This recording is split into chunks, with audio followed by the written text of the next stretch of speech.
గొప్ప ఆలోచనతోటి చేసిన పని దాన్ని పట్టుకొని ఆడ పలిగిపోయింది, ఈడ ఇరిగిపోయింది. అరే 3 పిల్లలు కుంగినాయా? తప్ప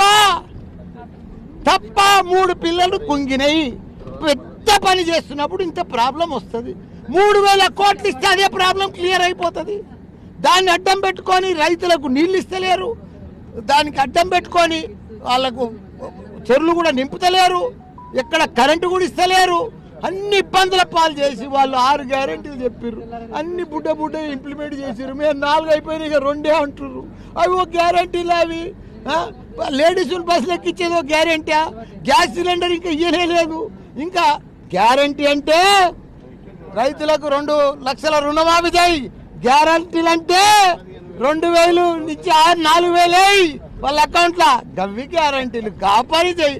అసలు వాళ్ళకి పరిపాలనే వస్తలేదయ్యా. వాళ్ళు అడిమారు గుడి దెబ్బకు వచ్చేసారు. దాన్ని మనం వాళ్ళు ఎప్పుడు అనుకోలే ప్రభుత్వంలో వస్తామని. వాళ్ళు సీఎం అవుతామని కూడా ఎప్పుడు అనుకోలే. దాన్ని మనం వచ్చేసారు, ప్రజల తీర్పునిచ్చారు, అచానక్ వచ్చేసారు. వాళ్ళకి పరిపాలన వస్తలేదు.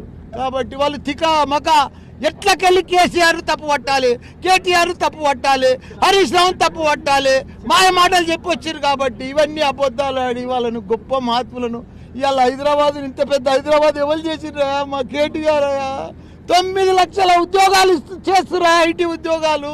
ప్రపంచంలోనే పేరు వచ్చింది. వీళ్ళకి అసలు ఐటీ ఉద్యోగాలలో మాట్లాడ కూడా వస్తలేదు. ఆ ప్రోగ్రాంలలో పోయి దావుస్ పోయి కూడా మాట్లాడొస్తలేదు. ఇంత బాధాకరం అవుతుంది. సెల్ఫ్